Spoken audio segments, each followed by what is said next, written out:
Hola, ¿qué tal? ¿Cómo están? Gracias por acompañarnos. Programa número 856 de Actualidad Impositiva. ¿Qué tal? Andrés, te saludo primero a vos, como siempre. Muy bien. Pablo, ¿qué decís? Bien. Ahora muy cerquita tuyo.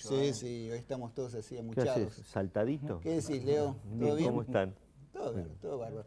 Andrés, los teléfonos, ¿te acordás? 3221-9087, 3221-9088. Y si no me entendió, al pie de la pantalla. Porque siempre me equivoco, siempre me dicen, Y si no, esta vez los estudié de memoria. Y si no en Facebook, Llame al de la Impositiva pantalla. 15. ¿Sí? Claro, no le lleve la punta a lo que dice Andrés, usted lea el de la pantalla y llame. Exactamente. Bueno, hoy tenemos invitados, vamos a hablar en general y en particular algunos aspectos de la economía, y para eso nos acompaña Aldo Abraham, economista, gracias por estar con nosotros, y Claudio Lozano, también economista y candidato ahora en las PASO a diputado nacional, ¿no? sí. Bueno, muy bien. Digo yo para romper el fuego nomás, ¿no? Pero nosotros muchas veces discutimos entre nosotros y obviamente creo que como la mayoría no nos ponemos nada de acuerdo. Decimos, bueno, estamos mal pero vamos bien, estamos mal y vamos mal, ¿no? O sea, realmente entre las sensaciones, las expectativas y lo que pasa, es como que no nos logramos poner de acuerdo. Nos interesaría por lo menos un panorama así general y corto de ustedes, cómo ven que estamos y si realmente es un camino correcto que nos va a llevar, digamos, a prosperidad, ¿no? Y a bienestar para la población. Aldo. Mira, yo lo que creo es que es una certeza que la reactivación existe. Desde finales del año pasado la economía se está recuperando, pero también es cierto que es una recuperación, como dijo alguien, muy amarreta, o que va muy despacito, ¿no? Y eso tiene una explicación, ¿no? Que hasta ahora todo el ajuste lo ha hecho el sector privado, el sector productivo, que es el que genera la riqueza en definitiva para pagar el gasto público. El sector público no ha hecho ningún ajuste.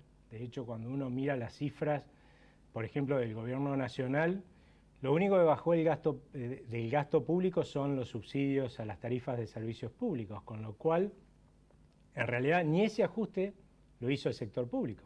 Lo hicimos nosotros, que somos los que hemos sufrido el recorte del poder adquisitivo.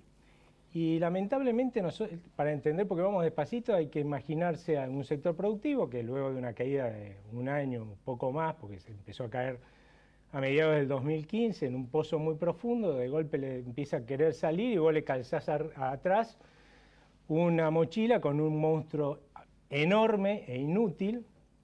Difícil que ese pobre tipo, ese pobre sector productivo pueda trepar y salir del pozo rápido. Agradecé que logra trepar. Y si no resolvemos este problema y seguimos manteniendo esta presión tributaria excesiva para mantener un Estado, como dije, enorme e inútil para la sociedad, cuando salga del pozo, porque en algún momento va a salir, despacito pero va a salir, todos vamos a estar ahí diciéndole, dale, ahora corre la maratón y ganala. Agradezcamos que camine con semejante monstruo inútil atrás. O sea que, en definitiva, lejos de estar en camino a un proceso de desarrollo así, lo que vamos a estar es en camino, en el mejor de los casos, a tener un crecimiento mediocre.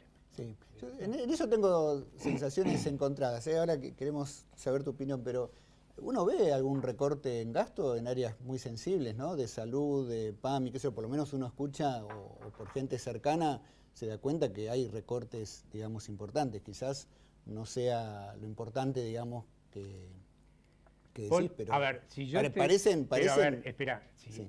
Acá, por ejemplo, a vos te recortaron las tarifas, no sé si serán importantes para vos o no los subsidios de las tarifas, pero te las recortaron. Sí. Ahora, cuando vos mirás el gasto primario y sacándole, comparás, ¿no? El gasto primario del 2016, sacándole los subsidios a las tarifas de servicios públicos, el gasto primario fue mayor que el año anterior. Y cuando termine este año y hagas el mismo cálculo, va a ser mayor el de este año que el del 2016. Yo le puedo recortar a él, pero si después termino gastando mucho más allá, el gasto público no bajó, subió.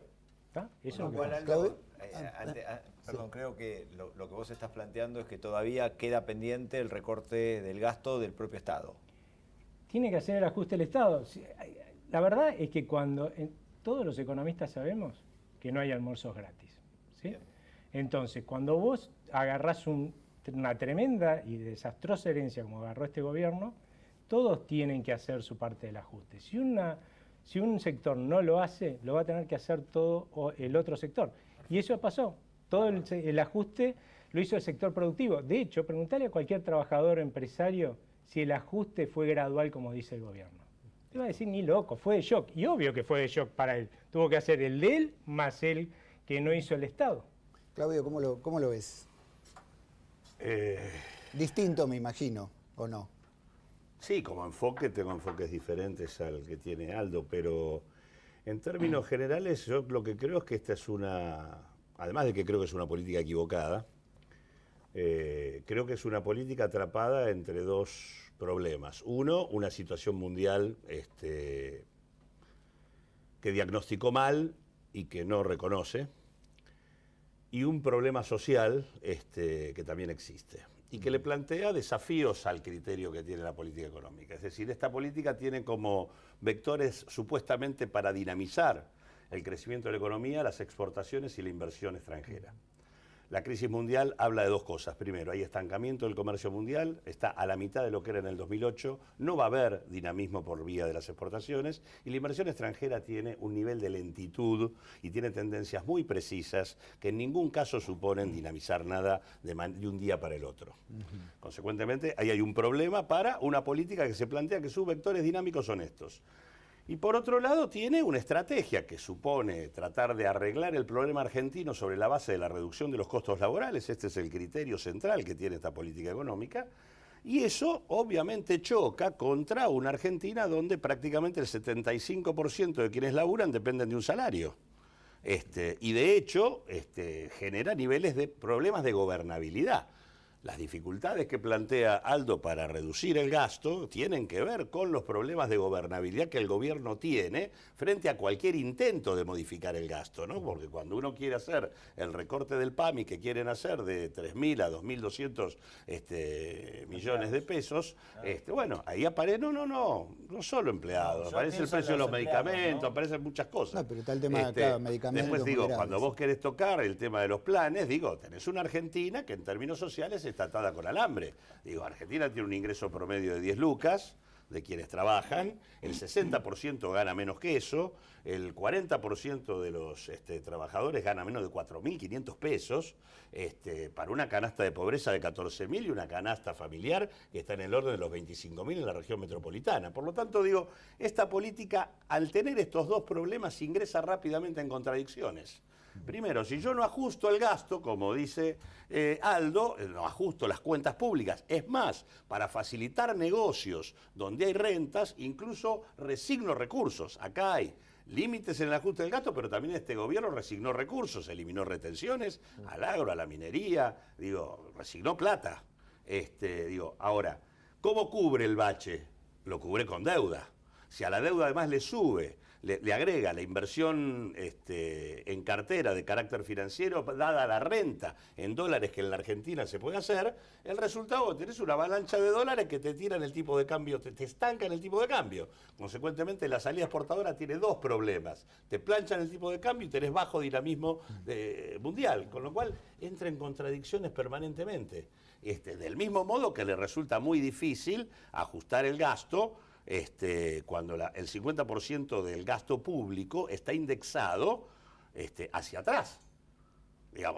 Vos tenés que ajustar jubilaciones en función de lo que perdieron los jubilados, no de la inflación futura. Tenés que ajustar salarios en función de los que perdieron. Tenés que ajustar planes sociales en función de lo que perdieron.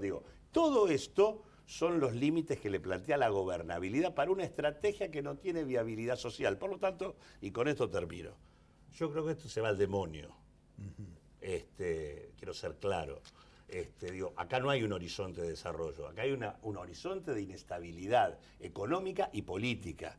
Y en donde las características que han tenido estos proyectos en la Argentina han sido dos. O terminan con importantes crisis sociales o terminan con importantes crisis externas, o con una combinación de ambas. Sí, No. no me quedó claro esto de que nos vamos al demonio. Quizás después te pedimos alguna aclaración. Definir, claro, definir. Yo me quedé más preocupado también. No, lo que digo, Aldo, en función un poco de lo que recién comentaba Claudio, porque vos hiciste hincapié en bajar el gasto del Estado, ¿no? ¿Vos ves la posibilidad de reducir el gasto del Estado sin conflictividad social en este panorama, digamos, de no generación de empleo? O sea, ¿cómo, del huevo y la gallina, ¿no? Pero ¿cómo vos planteás reducir el gasto? Yo lo que veo es que la economía se está reactivando. Obviamente el empleo se va a reactivar, va a generarse empleo muy despacito también, pero se va a generar empleo. Lo que sí coincido con Claudio es que la gente no da, digamos, plafón político a hacer lo que hay que hacer, ¿no? Porque si cada vez que acá un político viene y dice vamos a aumentar el gasto público, todo el mundo aplaude, es muy difícil que alguien pueda decirle, mire, vamos a bajar el gasto público porque esto no lo podemos pagar. Ahora, o sea, acá un trabajador cualquiera trabaja alrededor de la mitad del mes para el Estado y nos extraña que no llegue a finales de mes. A mí no me extraña nada. La Argentina está entre los 12 países del mundo que más exprimen a sus empresas, según el Banco Mundial. Y nosotros queremos que lluevan inversiones. Hay 177 países en el mundo que le ofrecen mejores condiciones y van a venir acá. Y cuando habla Claudio de inversiones extranjeras, estamos perdiendo de vista que la mayor parte de las inversiones históricamente en la Argentina, ¿sí? Pero aún en los momentos que llovieron inversiones extranjeras en la Argentina, más del 80% se hizo de la inversión total con dinero de argentinos por argentinos. En general uno sigue las inversiones extranjeras porque son más fáciles de medir y saber si están entrando o no. Pero la realidad es que si un extranjero no invierte acá, nosotros tampoco, porque el de afuera no es suicida y yo supongo que los argentinos no somos suicidas. Pero me malentendiste. No, dije que no. No, sí. Yo lo que dije es que este gobierno tiene puesto como dinamismo de su modelo de crecimiento exportaciones e inversión extranjera. Yo también comparto que no hay estrategia de desarrollo sin inversión local. En todo caso, la inversión extranjera es un complemento de lo que se invierte de quienes están acá. Ahora, también hay que decir en este punto, Argentina tiene 375.000 millones de dólares de millonarios argentinos en el exterior. Digo, hay una lógica de funcionamiento del capital más concentrado en la Argentina que no tienen la inversión y el comportamiento schumpeteriano y del riesgo su modo de conducta. Y la verdad que no necesariamente es porque no hayan tenido capacidad política para conducir los destinos del país, porque en muchas ocasiones condujeron los destinos del país, entre ellos en este. A ver, si yo a vos te digo, Claudio, ¿sí? Tengo un lugarcito al frente de una estación, ¿sí?, de tren en el conurbano, que pasa un montón de gente, vamos a poner un kiosco, nos vamos a llenar de plata. Entonces sacamos los cálculos y más o menos rinde, ¿no? Entonces vos me decís, mirá, la verdad que antes de ir a poner nuestra plata ahí, a laburar en este kiosquito, veamos qué opina la gente, los que tienen negocios en ese barrio, ¿no? Entonces nos vamos a hablar con los señores que tienen negocios en ese barrio, entonces uno te cuenta, mira, resulta que acá tenemos un montón de regulaciones y qué sé yo, otro viene y te dice, sí, acá cada rato viene alguno y me coimea, después otro dice, acá te viene el intendente y te dice lo que tenés que hacer, no sabés lo que son los impuestos, te dice otro, te exprimen a más no poder. Pero vos decís bien, ese es el problema del kiosquito. Me vas a decir, flaco, ¿sabés qué? Aldo, yo te quiero mucho, pero no voy a poner la inversión. Y esa es la realidad de la Argentina. Esa es la realidad de la Argentina en las últimas décadas. No es el problema, por ejemplo, de las petroleras, que entre el 2008 y el 2016 tuvieron 21.000 palos de subsidio. y tenemos el petróleo en los niveles del 91. Decidieron no aportar más. ¿Qué subsidios tuvieron? Si les controlaban el precio, en Argentina les pagaban el 50% y menos de lo que valía el crudo afuera. No seguís el plan Plus Gas y todo lo que le viene solamente por desde el otra parte. 2014 cuando se cayó. 21.000 palos del 2008 al 2016 Cuando se cayó y 4.000 palos en el pusieron el 2016 precio tuvieron máximo. de subsidio. Muchachos, Claramente. muchachos, espera, A ver, espera, espere, espera. espere. Creo que vamos bien Sí, yo con creo. el ¿Por programa. qué no lo sentamos uno al lado de él? No, vamos, conducir este programa, muchachos, nos resultó lo más fácil de la vida. Vamos a un corte y ya volvemos. Ya que está-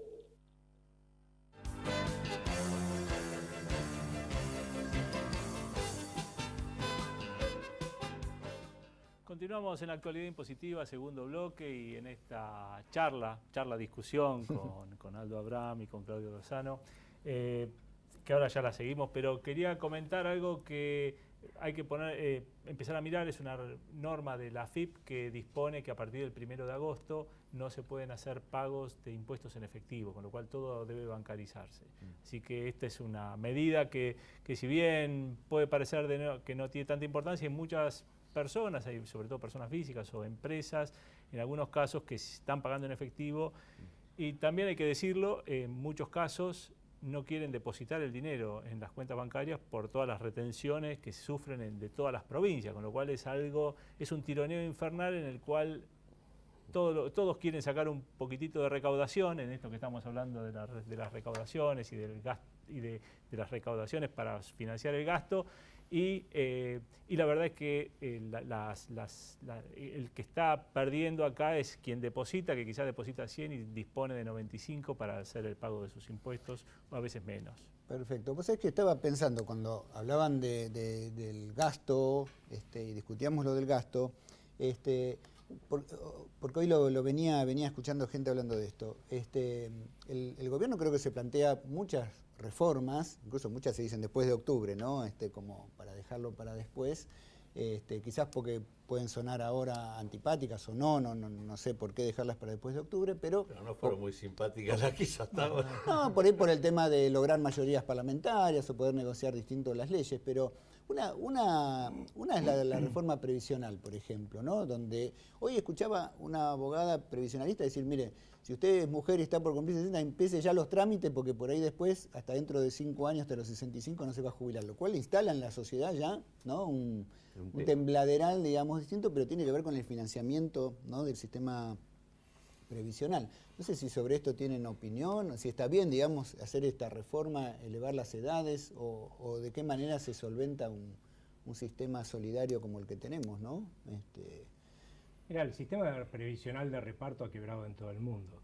La muestra de que quebró en todo el mundo, y acá va a quebrar 2 veces, nada más es la única diferencia, pues ya quebró a finales de los 80, cuando el gobierno de Alfonsín declara la emergencia previsional y se dejan de pagar las jubilaciones como correspondía.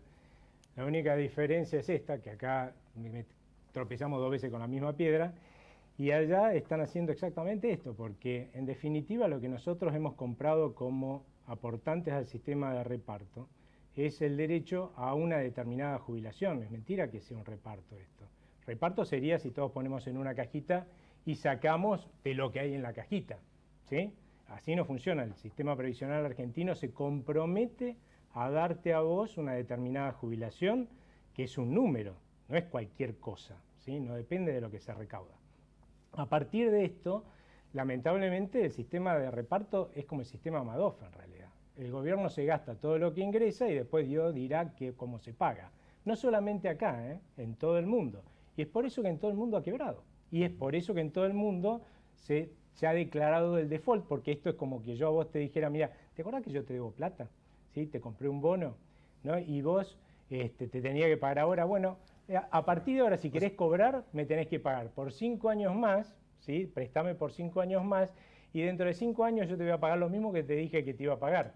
O sea que vos Eso no estás hablando de terminar con el sistema de reparto. No es en realidad. necesario porque ya se terminó una vez y se va a terminar otra vez. No, yo creo que el sistema de reparto tuvo que ver con una etapa del mundo y de la Argentina. La crisis del sistema de reparto es la crisis del proceso de industrialización argentina, su ruptura, la desarticulación del mundo laboral y el hecho de que hoy tengamos 33, 34% de la población en situación de trabajo no registrado y prácticamente la mitad por fuera del circuito formal. Obviamente en ese marco no hay sistema de reparto que funcione. El tema es cómo se resuelve eso. Si eso se resuelve sobre la cabeza de los jubilados, deteriorando su posibilidad de jubilarse, llevándolo a que se jubilen a los 70 años y bajándole el haber jubilatorio, o si se resuelve financiando el sistema previsional, apropiando determinado tipo de renta. Qué sé yo, si uno se va a los países nórdicos, el sistema previsional está sostenido en la renta del petróleo, por ejemplo. Digo, podríamos encontrar mecanismos para financiar de otra manera. Creo que hay que hacer otra cosa, seguro que hay que hacer otra cosa, pues esto no camina ni va a ningún lado. Así que en ese sentido, y de hecho más, yo no tengo ningún acuerdo con el tema de la lógica que tiene el funcionamiento del Estado argentino, ni con las características de su sistema impositivo, ni con las características del gasto. Yo creo que este sistema impositivo es un sistema impositivo profundamente inequitativo e injusto. La carga tributaria tiene otro costado, del cual se habla menos, que es su distribución. Y su distribución cae dominantemente sobre los sectores de menor capacidad económica y sectores medios. Los sectores de mayor capacidad económica que tienen que aportar, aportan en términos relativos muchísimo menos de lo que deberían aportar. Y si uno compara nuestro sistema impositivo con el de los países más desarrollados y mira lo que recaudan en proporción los impuestos directos, los que tienen que ver con ganancias, con patrimonio y demás, la proporción argentina está claramente por debajo con el agregado de que los impuestos nuestros, tanto ganancias como bienes personales, tienen un diseño tal que lo pagan más los sectores medios que los que tienen capacidad contributiva. Bien. El sistema de exenciones, promociones, el número del presupuesto nacional de recaudación que se pierde por la existencia de distinto tipo de regímenes excepcionales está en el orden de los 340.000 millones de pesos para el último año. Consecuentemente, Argentina tiene que revisar en profundidad su sistema tributario y su estrategia del gasto. Otro ejemplo, Argentina tiene gasto de sobra para resolver el problema de la pobreza. La inversión necesaria en la Argentina para que no haya pobres es del 6% del producto y para que no haya indigentes del 1%. ¿Quién dice que eso no se puede hacer? Ahora, no se puede hacer porque está hecho todo al revés.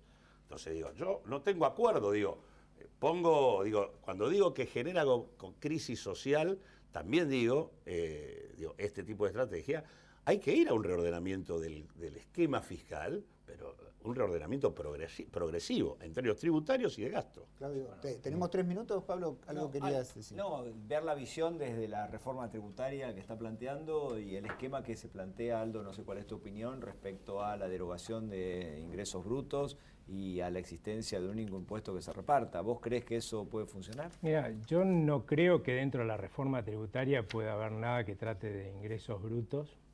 Es más, creo que no va a haber mucha baja de la presión tributaria en la Argentina.